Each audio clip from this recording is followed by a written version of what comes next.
What's up guys, welcome back to the channel. Today we're going to be talking about my top 5 running tips for every beginner out there. Let's get into it.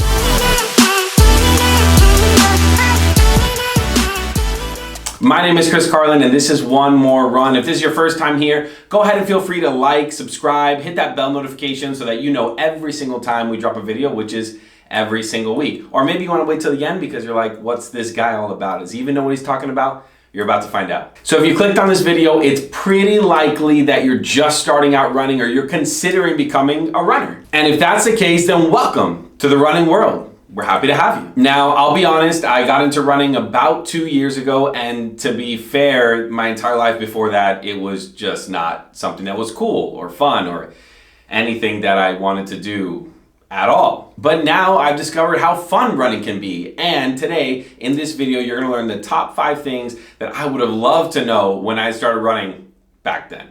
So if you're even considering becoming a runner, I'll be honest with you, it's really intimidating. From all the different equipment, gear, shoes, goos, gels, electrolyte supplements, it's a lot and it's overwhelming. Not to mention you're seeing videos of other YouTubers or friends or things on Instagram of people running 10, 12, 15 miles at a time, or running 5-minute miles, 6-minute miles, or running half marathons, full marathons, ultra marathons at crazy, ridiculous times.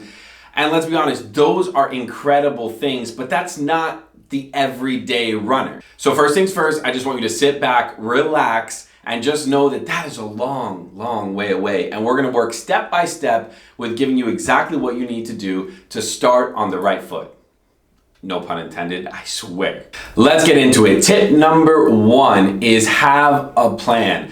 I don't care if you get it from your friend, from a coworker, from a family member, someone who has maybe been in the running community and they started running a while back and there was a plan that they used to kickstart their journey in running. Use it, ask them for it. It's gonna make a world of difference. Otherwise, you'll do exactly what I did and just start doing whatever you feel like you should be doing, air quotes intended, and then you're gonna end up getting, hopefully not, but you might end up getting injured or overused because you're really not sure what to do or what the process is like. So go into it with a plan. And don't freak out, this plan doesn't have to be something elaborate, but I know when I started running, I didn't really have any plan. It's awesome to wake up every single morning and know what's on your schedule, to know that today's a rest day, today's active recovery, today maybe you're doing cross training, getting on a bike, or maybe you do have a long run day. It's nice to know what is coming before it's coming. You can get excited about it, you can plan for it, and you know how your body's feeling leading into it. Now, maybe you don't know anybody who is into running and this is just you going solo out on your own, or rogue runner.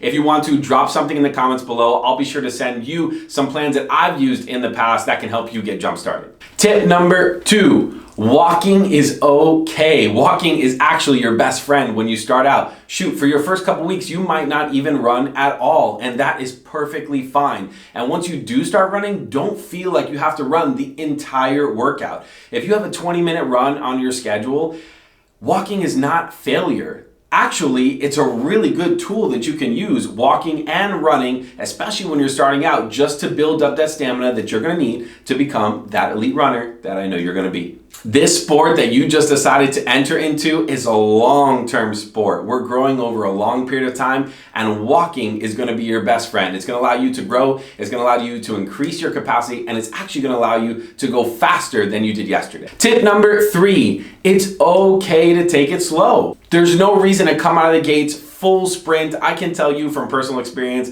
I wish I knew this from day one. I feel like every other day I'd go out and try to set a new PR for some 5K, 2 mile, 1 mile, 4 mile thing that really didn't mean anything. And all I ended up doing was actually causing injury and setting myself back, not getting any faster at all, because I would need 3, 4, 5 days just to recover from the new PR that I set on a random Wednesday, and then try to set it again on Saturday, and then again on the following Wednesday. Trust me, that's not the way to go. So believe it or not, even today in my training block for the half marathon coming up here in Miami, I have 3 off days a week. Now, some of those off days are active recovery or stretching, and that's great. You need that active recovery for your body to heal. You need that therapy so you can get ready for the next long run, for the next interval day. Trust me, enjoy the days off, because as the mileage increases, you're gonna wish you had them. So take a deep breath. This is meant to be fun.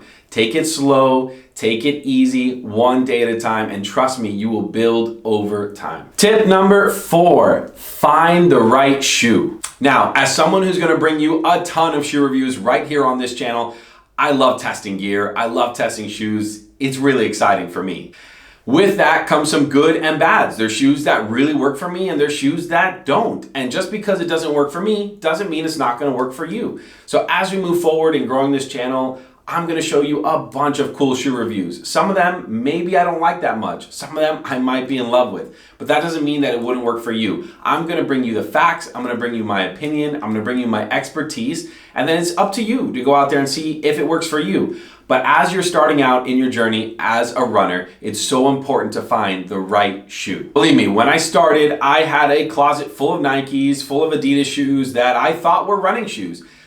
They weren't. Could you pick up any athletic workout shoe, get out there and go for a walk or run? 100%. Don't let that stop you. And at the same time, a really good running shoe that's meant to provide comfort, to provide stability and protection can make a huge difference, especially for a new runner. Now, the reason I say especially for a new runner is because an experienced runner has built up a lot of the muscles in the ankle, in the lower leg, in the upper leg, in the foot that it requires to run long distances and to run for a good amount of time. As a new runner, those muscles might not be as strong as someone who's been doing this for a long time. So it's super important that you get a really good shoe that's gonna provide you protection, that's gonna provide you comfort, and hopefully help to avoid injury, run better, and run faster and longer. As someone who's gone through several running shoes, I have found a few that really work well for me, and that's what I would encourage you to do. Watch reviews on my channel, watch reviews on other channels. There's a ton of opportunity to figure out what shoes are like, maybe before they even get on your feet,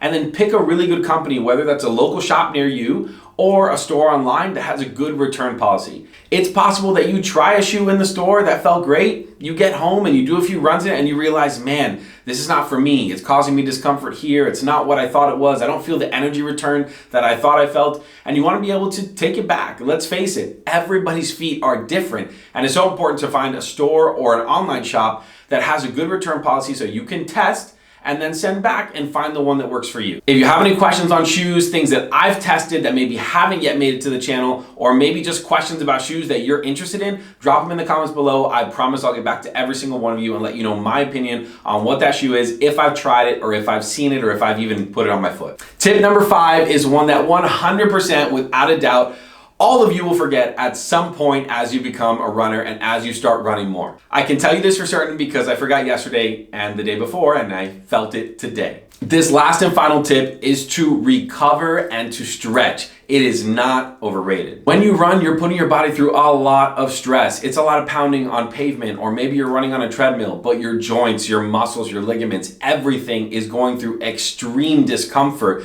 When you're running, you're putting it under a lot of tension. Now, that doesn't mean that it's something we can't do or shouldn't do. It just means that we need to take care of our bodies. If we want to run for a long period of time, we want to avoid injury at all costs, because injuries can set you back weeks, months, right when you're in the middle of a training block for maybe a half marathon or a full marathon, or something that you just want to do with your family, 5K, 10K in the park. So when you put your plan together and you start slow and you incorporate walking, make sure that there's time in there for stretching. Right after your workout, make sure you're doing good warm-ups before your run, and then have a day completely dedicated to stretching. I can tell you, for me, it was yesterday, and I didn't do it. Now, the good news is that there's always tomorrow. We always have time to do a little bit better, and I'm definitely not perfect by any means, and hey, neither are you. None of us are, and that's okay. But what you can do is try to be intentional with setting time aside to rest, recover, and stretch, and know that it's gonna help you so much in the long run. I hope you really enjoyed my top 5 running tips for all you beginners out there that are ready to become runners. We're so excited to have you join the running community, and I'm so excited that you stayed all the way to the end of this video. So if you did, make sure to like and subscribe. Maybe you did already, maybe you didn't. And if you didn't this time, hopefully you will next time. That's all I got for today. I'm always here for you. If you have any questions, put them in the comments below. I know that you have a little bit more left in you, so I like to say dig deep, get out there, and get in one more run. See you guys.